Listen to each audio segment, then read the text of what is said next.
Welcome back to the Marian Network podcast, a podcast dedicated to reintroducing personal narratives into critical public health topics. Today's episode will once again be a solo journey because today's critical public health topic is the newly trending topic of food as medicine. And I am, for sure, a lived experience subject matter expert on this very topic. I'm also currently organizing a conference on this topic. It's the first ever Food as Medicine with a focus on the microbiome and fermented foods conference happening next week, May 9th and 10th, at Georgetown University School of Medicine. And I will circle back and plug that again later. But for now, I want to just kind of zoom all the way out and start with, what do we mean when we say food is medicine or food as medicine? And yes, those two phrases are used pretty much interchangeably depending on who is speaking about the topic. But there are food is medicine institutes and food is medicine coalitions.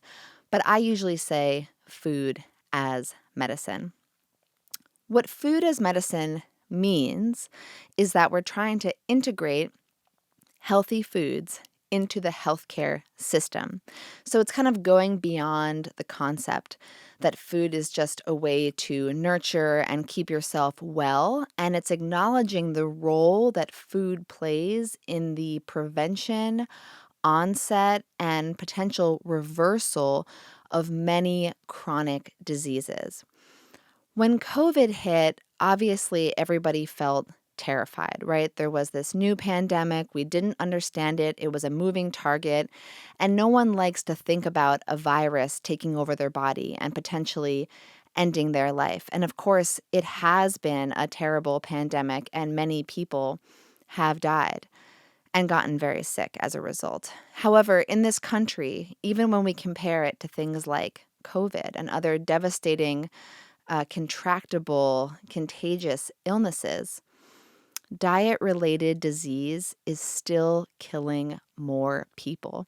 And those numbers grow and grow as we come to understand how many diseases are diet-related diseases. So for years, of course, it's been acceptable to say that maybe obesity and the things that run downstream from that, like potentially type 2 diabetes and metabolic syndrome, insulin resistance, maybe even things like PCOS, and definitely things like high blood pressure, potentially things like heart attack and stroke.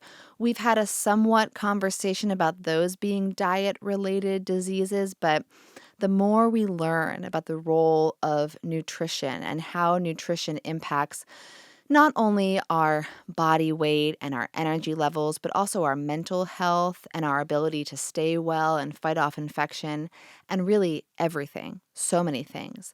The more we understand about that, the more comfortable we're getting and the closer we get to saying food is impacting every illness, right? Like there are some illnesses, a very, very small percentage, that have strong monogenetic roots. You have one gene, something happens to it, and that causes the onset of this illness. But leaving those illnesses aside, it's difficult to find a common chronic disease that isn't impacted by diet.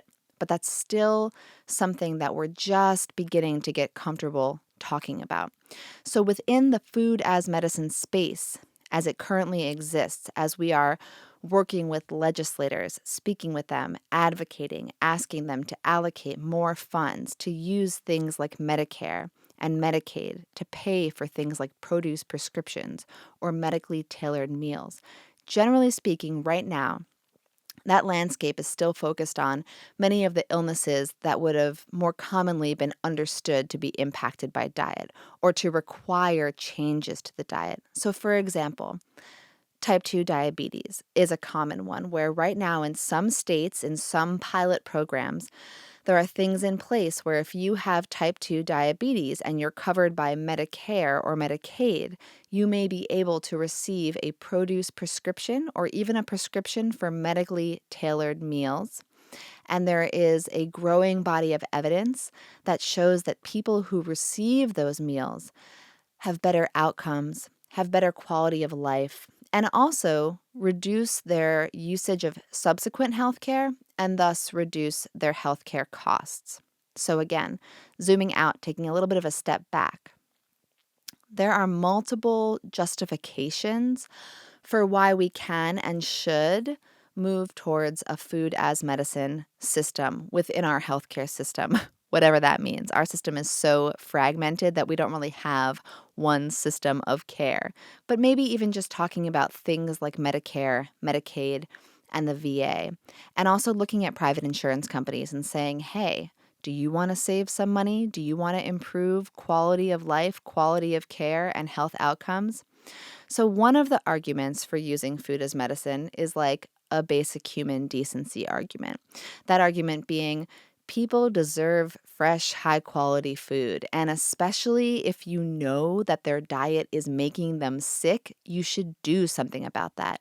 And if the lens in that you take, if the path that gets you there is using their health insurance to pay for that food, great. Another, maybe less altruistic, but possibly more effective argument when it comes to reaching lawmakers and people who care about the profits of the health insurance and healthcare industries is that the data is showing that food as medicine actually saves money. Of course, there's like an upfront investment in buying food for people.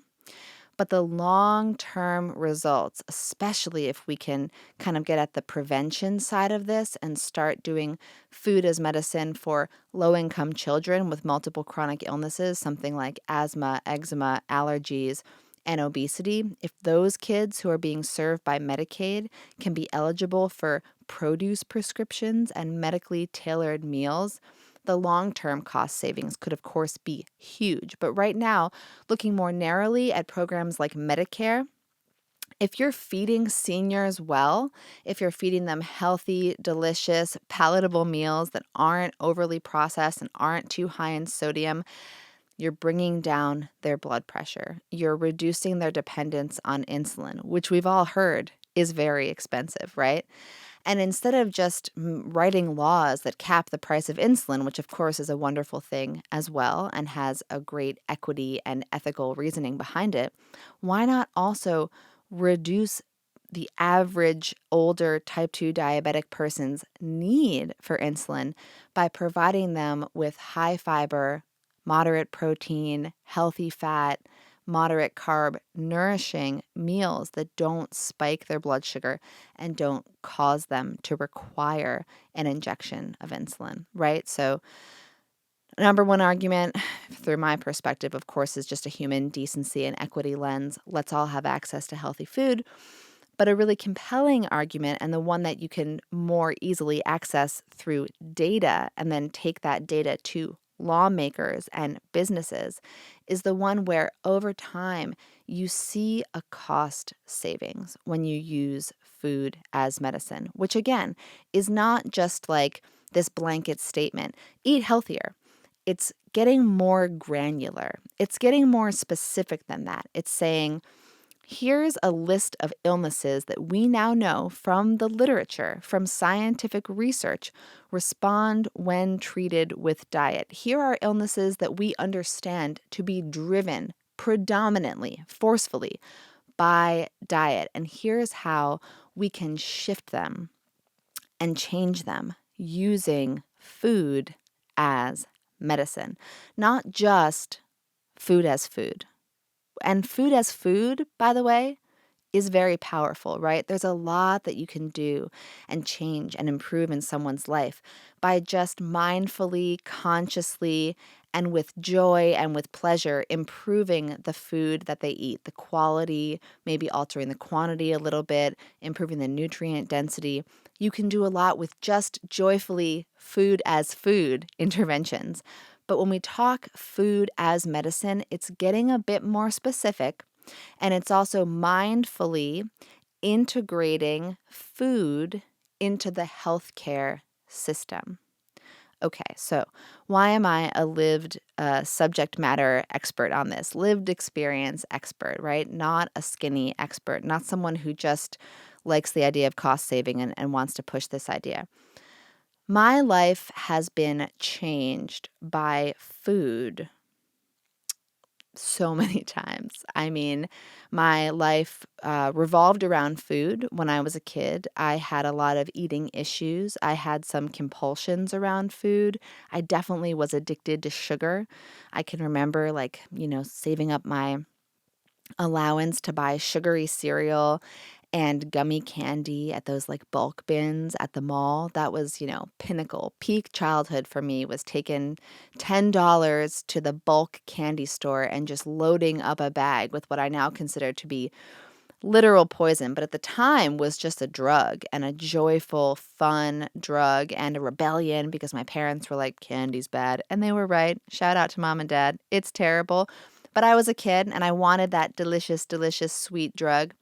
So I loved food, but I had this double-edged sword with it because I was overweight and then I was obese. I got a lot of shame and judgment, a lot of people telling me what I should or shouldn't eat.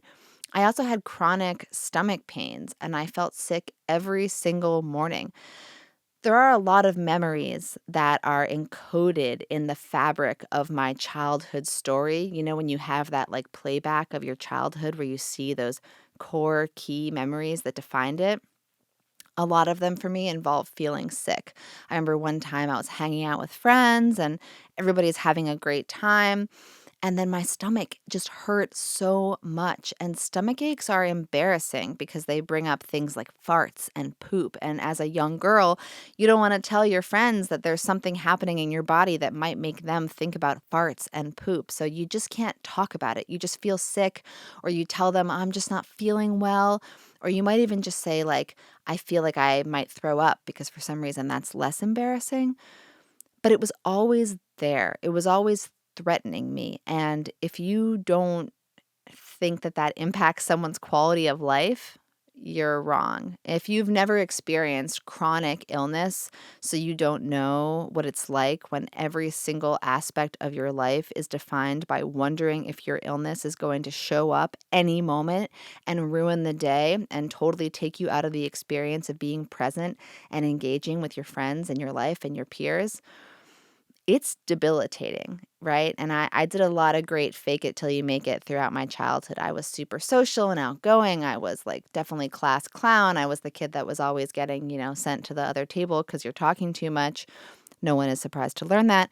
But I did not feel well and I didn't feel good in my body. So my life started being impacted by food because of how bad I felt. But then, as I've mentioned on previous episodes, and if you know me, you'll know this story. When I was 14, I felt so sick that I went to a doctor, and the doctor said to me, have you tried cutting out dairy? Because it seems like every morning you have a bowl of cereal with milk, and then every morning later you feel really sick. So I thought, sure, what the heck? And I cut out all dairy, and my whole world changed. Of course, my world changed in one way because I could no longer just grab a slice of pizza with friends, which when you're a girl raised in New Jersey and that's the main social activity, of course, that did impact my life to some extent socially. But, you order pizza with no cheese, you move on. I felt so much better. I no longer felt sick every morning.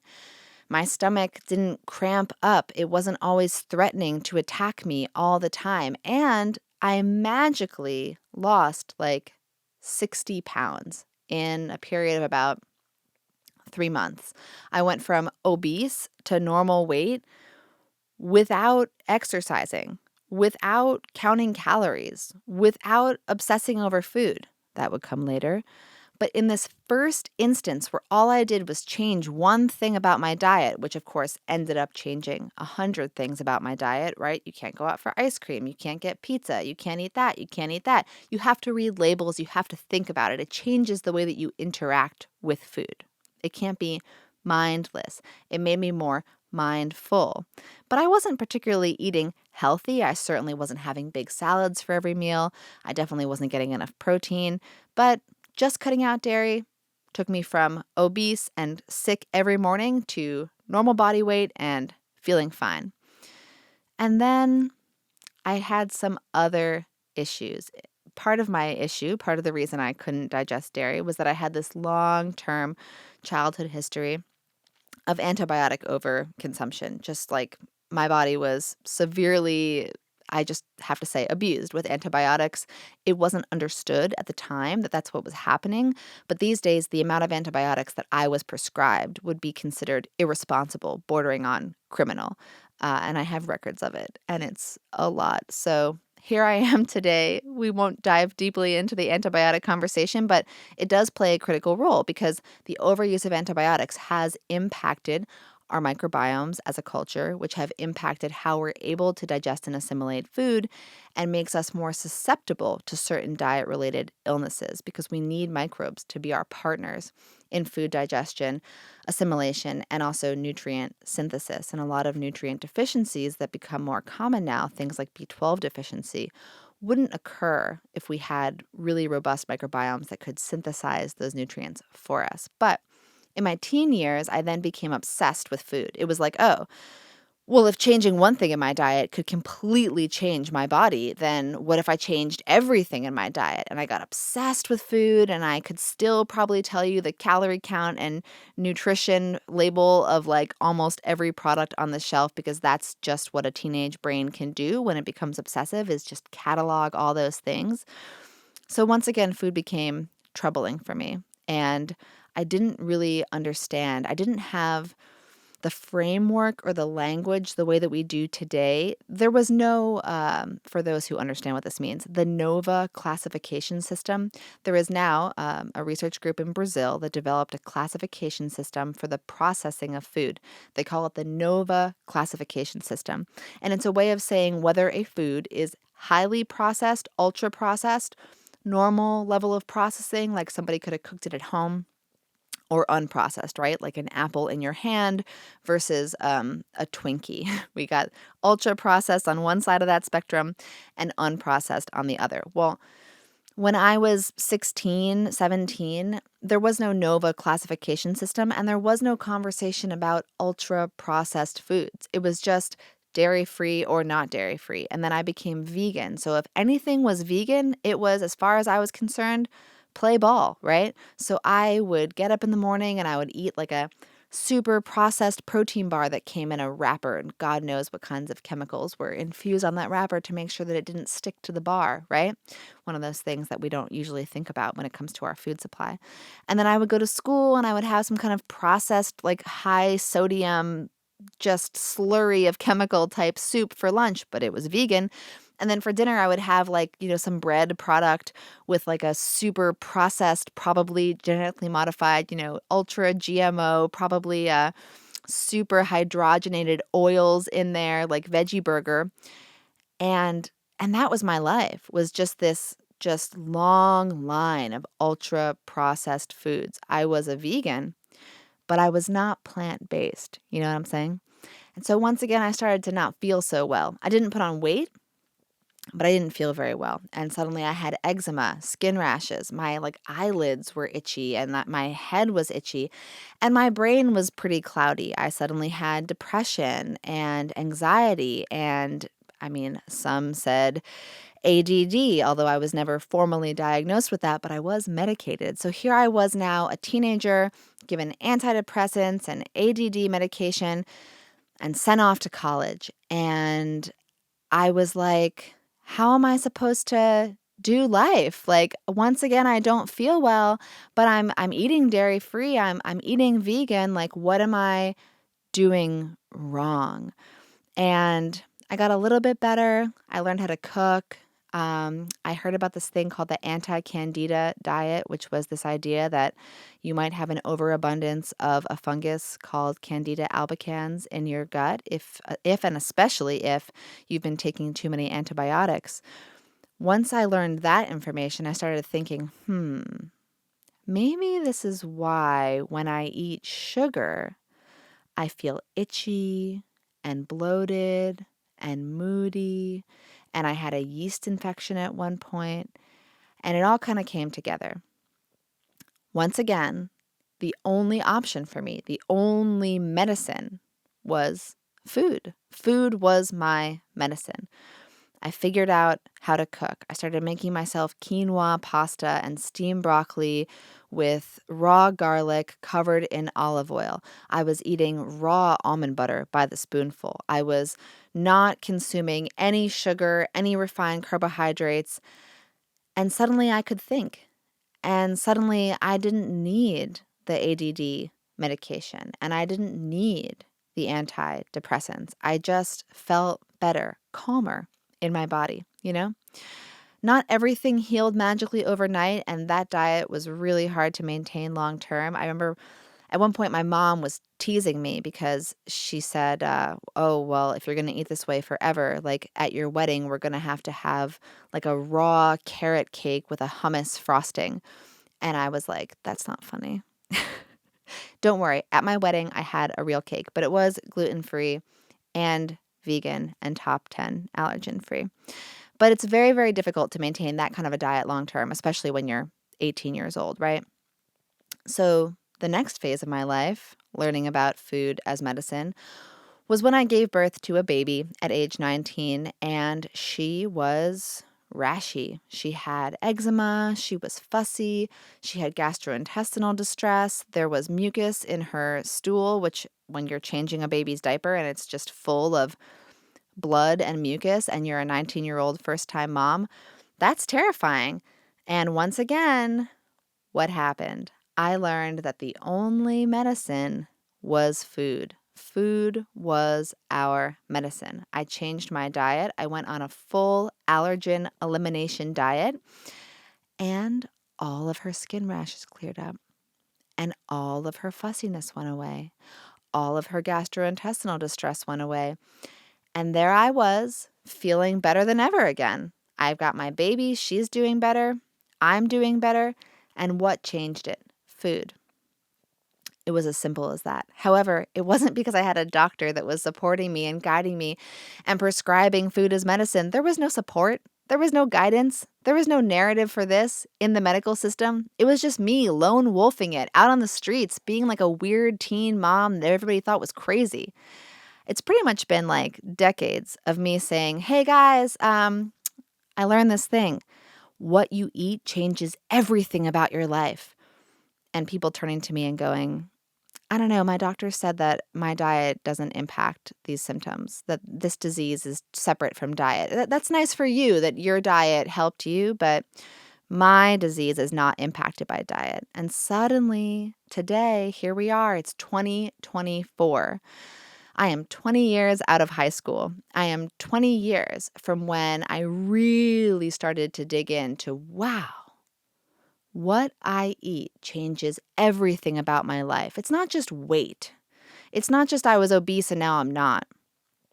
It's I was covered in eczema and now I'm not. It's my baby was bleeding internally and now she's not. It's I was clinically depressed and had ADD and couldn't focus and now I don't.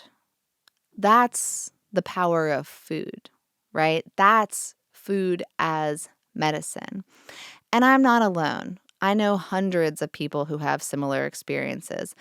And so do you, right? We all know people whose lives have been changed by food because all of our lives have the potential to be changed by food. And in fact, our society has the potential to be changed by food because right now there is an epidemic of depression, of feelings of hopelessness, of anxiety. There is an epidemic of autoimmune disease, especially in women. There's a growing epidemic of food allergies, which is, of course, related to this conversation and to my own personal lived experience. And of course, there's the epidemic of things like type 2 diabetes and the more obvious diet-related illnesses. But all of these things are impacted by food. And I was one lone wolf teen mom with parents who were willing to support me and help me purchase organic, fresh foods for me and my vulnerable infant. That is not the experience of the average American who's struggling with diet-related disease. That is not the experience of the average teen mom. It's not the experience of the average mom whose kid has food allergies. And if you're a low-income mom with a baby with food allergies, good luck finding food that your family can eat in a food pantry. There's actually an organization dedicated to this because there was a woman who, like me, had a baby, and then that baby had allergies, and she went to a food pantry seeking food for her family. And I believe her quote is like, the only thing at the food pantry that was safe for us to eat was a jar of tomato sauce. That's it. And I get that. When you're out in the world with a lot of allergies, or even just a few food allergies, or even just a few food sensitivities, the options available to you shrink. The other day, I was walking my littlest daughter to the park, I think, and I said to her, you know, my goal is that when you go out into the world, the way that you eat is not weird. Because right now, my kids definitely are aware of the fact that the way that they eat compared to how everyone else eats means that they're the odd man out. For example, my kids can't consume school lunch. And for my youngest daughter, her school has universal free school breakfast. What a wonderful, inclusive program. Everybody gets to have free breakfast unless you care about the quality of the food that your child consumes, or heaven forbid, your kid has a food allergy or sensitivity. In that case, they don't get to have universal school breakfast. They get to watch everyone else eat pancakes every morning while they just sit there. That's my children's experience. And I'm guessing many other children in the school that have a food allergy or whose parents curate the quality of their diet because they believe that what goes into their child's mouth impacts what comes out in their body, their thoughts, their experience of life, how healthy they are, the health of their immune system, etc. My goal is not just to protect my own children, but to actually shift the narrative completely in our culture so that eating wholesome, healthy foods cooked from scratch, not full of preservatives and food coloring and tons of sugar and inflammatory fats, is just the norm. We're just trying to walk it back to something that our great-grandparents might have recognized as food, right? Okay, so what is food as medicine? Why do I want to talk about it? And where do I plan to take this conversation in the next few episodes? Because I do have a couple great episodes coming up that have nothing to do with food as medicine. But after that, I do plan to do a series on the topic because there are so many angles, right? I want to speak with someone and highlight this sort of economic, let's say, side of it. Really talk about the research focusing on the cost savings. I also want to talk about the prevention side of it, bringing a food as medicine lens into children's education and how can we teach kids to cook and to understand food and how food impacts their bodies so that we can really change the future of health in America, because treatment is a lost cause. Chasing novel treatments is a billion-dollar problem forever and ever and ever. We can kick that football as far down the field as we want, but as long as you're chasing novel treatments and not focused on prevention, you're going to be spending money, people are going to be suffering, and you're never going to get to the root cause. We should be trying to prevent illnesses before they begin. And food as medicine has the potential to do that. But right now in the policy space, most of the food as medicine initiatives are focused more so on reversing illness or helping to make symptoms lessen, right? Improving the symptoms of an illness, improving how that illness plays out, reducing healthcare costs, healthcare interactions, and also importantly, improving quality of life. If you're someone who's been diagnosed with type 2 diabetes by your doctor, and that doctor says to you, yeah, so you need to, eat less sugar and eat better in general and eat more fresh fruits and vegetables. All right, have a nice day. And now you go home and you're on a fixed income, Social Security, Medicare, maybe SNAP benefits. You can't afford to eat the way your doctor just quickly told you to eat, even if they told you to change your diet, which they might not. Even if they did, how can you implement that? How can you operationalize that if you're struggling to pay your bills, right? I mean, it's been like a internet joke and also a pervasive issue in our society for the last year that grocery prices just keep going up. Well, if you're on a fixed income, if you're a low-income older American with a chronic disease, you won't be going to the grocery store and switching to a fresh produce-based, local, organic, cooked from scratch diet anytime soon unless everything changes or we have food as medicine initiatives that bring food into the healthcare conversation and change the way that we address chronic diseases and change the way that we allocate funding when it comes to treating those diseases. So instead of spending billions of dollars on medications that stop symptoms or suppress symptoms, actually trying to address some of the causes by using food to address them. So over the next few weeks, I would love to roll out additional episodes where we dig further into this conversation. And I may even sit down with my 11-year-old because she is just dying to speak about this topic. She sees so many of her friends struggling with certain illnesses because that's kind of the age, middle school, when things begin to creep up. But she also sees that most of her friends have no idea that the processed foods they're consuming every single day might be playing a role in their health. And she is just like bursting at the seams to talk about it. So she may come on as again, lived experience subject matter expert in the near future. I want to circle back now and plug the conference that I'm currently organizing. That is next week, May 9th and 10th at Georgetown University School of Medicine. It is a conference focused on food as medicine and the microbiome. We are having incredible speakers come, people who work in microbiome research, who work in cancer and microbiome research.